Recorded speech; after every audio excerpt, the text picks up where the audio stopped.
Man, I tell you what, you can give me a few minutes and just let me get started. I won't take up too much of your time.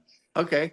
Sammy Hagar, Encore, Thank You, Goodnight. This new song, it's funny. I've been listening to it. I'll just go ahead and say it absolutely rocks. It's fantastic. When somebody starts a conversation with, man, you won't believe this dream I had, 9 times out of 10, I don't want to hear the rest of that sentence. Uh, this one, however, this song prompted by a dream, and it's a doozy, isn't it? Yeah, it is. The whole thing, the reason it took me 2 years after the dream, which was, a year after Eddie passed, Mm-hmm. was because what you just said. I said, well, nobody wants to hear this crazy whacked out story. But, I've written so many songs about dreams, and I've written so many songs from dreams Mm-hmm. to where I woke up in the middle of the dream, and this while I was singing the song or writing the song, and I remembered it, and I went, "Oh, wow, I better write this down." And this was the case on this situation. But like I said, it was such a strange subject matter that I've been holding on to it until finally I played it for Joe, told him the story, and he just goes, "Oh my God, let me finish this." And and Mm-hmm. and it's what makes it so compelling for Joe to have stepped in and who believes in dreams the way I do. Uh, Joe, we just finished, 33 city tour as Mm-hmm. the Best of All Worlds tour, where we played 13 Van Halen songs, 14 Van Halen songs. That's more than Van Halen played when I was in the band. Yeah, Right. and, they always had all the big long solos and stuff, and it's so we played a lot of songs, and Joe really got to study Eddie's guitar playing from inside and out because Joe's a scholar. He studies. He knows what he's playing. He's not just Mm-hmm. learning some notes and saying, "Oh, this is interesting." No, he knows. Oh, this is the minor third, like we were talking about the seventh seal. How it's what do you say? It's a fifth and a sixth with an octave or something like that. And I'm going, okay, I never knew that, but Yeah. he knows what it is. And so when he wrote the rest of this song, he was thinking, because I said, what would Eddie have, if I finished this song in the dream, what would Eddie have done?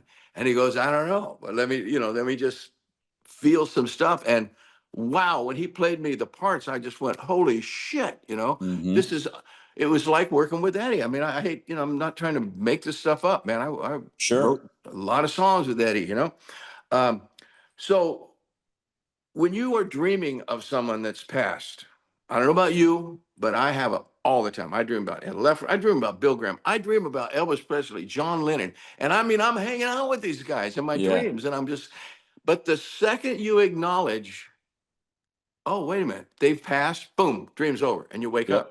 Yep. So that's what happened. I was sitting there with Eddie in this room, and we're having this big love fest. Oh, I miss you so much, and oh, it's been so long, but not thinking he had passed, but just like we just hadn't seen each other for some reason.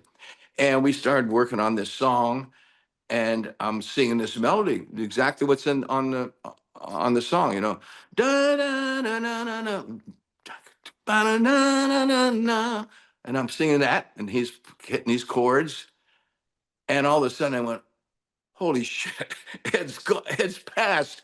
Boom, the dream is over. I Ugh. woke up and went, holy fuck. If you've seen the video, I pick up, we reenacted it. I Mm-hmm. woke up, sat up in bed and went, wow, where's my notepad? Grab my notepad. Yeah. Dream about Eddie. Went and got my guitar, set up my iPhone. I did it. I have goosebumps all over my body right now because I can feel it and remember it. It's 2 years ago. And it's just like it just happened. So I'm a big dream guy. I've written a lot of songs about dreams. Dream Yes, is you over. have. Dreams, dreams. I dream. You dream. I Uh, think I think too. It's a simple idea, which is like you said. I just want to say thank you. Express my time, express my gratitude for that time in Van Halen. Thank you to Eddie and to the fans. And now that sounds like a simple message, but those are sometimes the hardest to figure out how to deliver. The simplest and truest message can be the one that stumps you the hardest sometimes. because it's embarrassing when you're Mm-hmm. an artist. When you express your true feelings, that's embarrassing, man. I go out on stage. That's why people like, Kiss and stuff, they put on that uniform, man, and they go out and they play this role, man. That's easy, except Yeah. when you're our age and have to do it every night. That's not easy. But Right. but Right. but uh, but really, playing a role is much easier than being honest and truth Mm-hmm. and expressing your heart and soul like that. And it was embarrassing. It took me all this time to think about what I was going to say. And finally, I just said, well, I'm just going to tell the story what happened. I'm not going to make Mm-hmm. up nothing, you know. Yeah. And then it really became simple, like you said. That's when it became simple. Like, oh, thank you, you know, thank you for the visit. That's my Mm-hmm. favorite line in the song. Thank you for the visit. What took so long? You know Yeah. what I mean? I've been waiting on you, Eddie. You know, come on, I Yep. missed you, buddy. So it really kind of brings a heart and soul of uh, of everything, and kind of gives me a little closure in a funny Sure. way. You know, I'll never write a song with Eddie again, but I kind of did. You know, Mm-hmm. it's pretty cool. That's very special. I mean, I don't know of a rock band ever that didn't have its downs to go with the ups. And Yeah. your chapter in Van Halen, so many high points and then some really tough times. And I guess it's the same old simple adage. Well, time heals, if not all wounds, most of them. And at least you can, when you were a kid, every rocker I know that's been through a hard situation, you'd say, well, you would have signed that contract if you knew what was going to happen. You wouldn't have hesitated. Yeah. And you'd jump in with both feet. You only made it there because you did take those chances. And looking back now, it is crazy to think how long it's been since you stepped into that band. I remember it like it was yesterday. So, you know, Sammy's in Van Halen? No way. And then Tell me about it. the decade that followed was just phenomenal. Yeah. Yeah, I got to say, we had a horrible experience, Eddie and I and Alex. I mean, the whole, you know, just Yeah. not Micah, but on the reunion tour in 2004, you know, Mm-hmm. I didn't realize Eddie was so sick. Uh, so, you know, looking back now at even that, I probably could have been little more user friendly, a little more tolerant. But Mm-hmm. my tolerance level on tour is tough because, you know, I'm a singer. I got to get my sleep. I can't be yelling and screaming in the dressing room. You know, Yep. I got a job to do, buddy. And so, you know, my tolerance on tour to someone else's problems is not so good. And you could ask my wife, she'd tell you the same thing. She calls it whenever I'm getting ready to go on a tour or whenever I'm working on a record, that it's like I'm having a baby. Yeah. I'm, Yeah, I'm right. giving Sure. birth. Sure. And so I'm kind of a little selfish, but it's okay. You know, it comes out good on stage. Well, So you're yeah, but those times, man, looking back now, oh my God. I mean, the one horrible year compared to the, you mhm. know, 10 good ones or nine Yeah. good ones, it just doesn't even count, you And know? you're uh, not blind luck, but you're fortunate now. You've earned it, and you're in a great place where when you want to go out and play shows now, you have a million great musicians waiting for that phone to ring. You pick guys you want to go out, you want to spend time with, and you've got a hellacious band right now that you're going into Vegas with for this residency. Michael Anthony, Joe Satriani, and I mean it's an embarrassment of riches, and Kenny Aronoff on the kit. Um, and I know one thing: those guys show up and they're pros and they deliver night in and night out, and they probably push you a little bit as much as you are a diehard old school. We're going to show up and do it right. Those guys aren't slacking off a thing. No, I'm really a victim of my environment. If I'm around a bunch of losers, I turn into one. I can't help it. I'm a shitty leader. I follow, I don't lead. And I learned that, you know, by playing with in the early days with Ronnie Montrose, and then I left, you know, Montrose, and then on my own, I just wasn't as good. I'm going, what the hell, you know?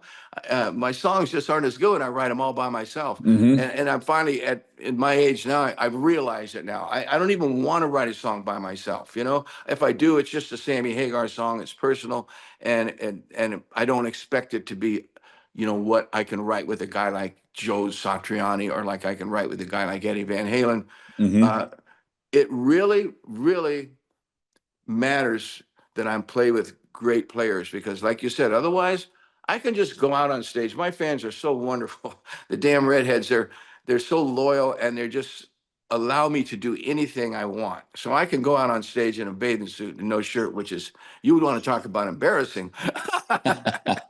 Look, uh, but I mean I can, and they're there and applauding, and so I kind of get a little lazy and self-indulgent until I have to stand next to a guy like Joe Satriani, Michael Anthony, who can sing his ass off as Mm-hmm. well. I got to sing better when I'm with Mike. I say, well, wait, I can't slack Yeah. off here, you know. And a guy, you know, a guy like Kenny who knows the song perfectly, can play it every time perfect because he reads charts. And and I said the first time Kenny played in this band, Best of All Worlds tour, when Jason had to leave uh, for family issue, he came in with 24-hour notice and played a 24-song set with 14 of them songs are Van Halen songs. And he played better. He made less mistakes that night than I made. And it was the 24th show. And so, yeah, the caliber of musicianship is really important to this guy right here, to me. Yeah. It really lifts me up and makes me try harder and care more and be less self-indulgent.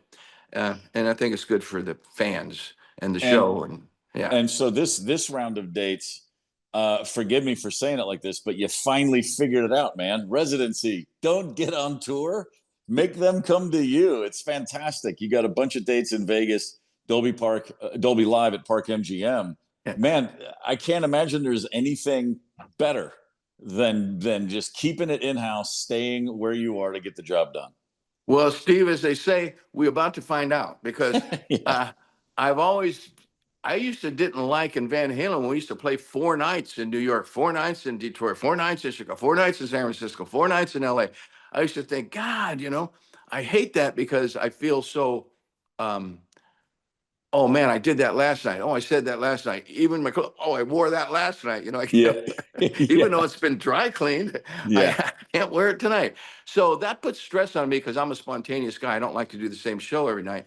Uh, so that's the only thing that worries me is that element of it. But I guess Vegas it turns over every weekend, Yeah. and, Yeah. and the crazy fans, like I said, there's always those fans, the hardcores that are going to see multiple nights. I guarantee you there's a handful of guys that will see every single show, Yeah. when a handful of people, Yep. that will see every single show. And I'm more worried about them than I am the people that are seeing it for the first time. Of And course. yeah, I'm just goofy. I still care a lot, and it kind of drive myself crazy. But I'm hoping that I'll love this residency, so we don't have to, move every day, and I'll have time to work out a couple new songs in the show every night. Like change a song here and a song there, and because you can't do that on tour. You're packing your bags, you're getting on a plane, you're getting in a car, you're going, and you're trying to get something to eat, you're trying to get some sleep. Next thing you know, you're on stage going, damn. Hmm. And so the rest factor that I don't have to travel is going to be great for a guy my age. So I'm really looking forward to it being the secret to me being able to continue to do this because I don't think I can go on tour again. I don't want to say I'm retiring. I would Hmm. never say that. But I'm just don't know. My head, my mind, my heart and soul is not saying to me, "Oh boy, let's book another tour next year." My manager's talking to me, Right. getting all these offers because this show has done so well. All the Yep. promoters, oh, we want it in Europe. Well, I'm going, I can't say yes to it. No, I want to get through the residency and see if that satisfies me and I can pull it off on the level I want to pull it off. And if I can, I'll probably do it again. All right. Well, April 30th to May 17th, I'm going to go ahead and call it the first residency of many. So, Sammy, it is a pleasure. It's a pleasure, man. I got to cut you loose. I always appreciate the time. Thanks so much. Thank you, Steve. God Yep. bless you, man. See you.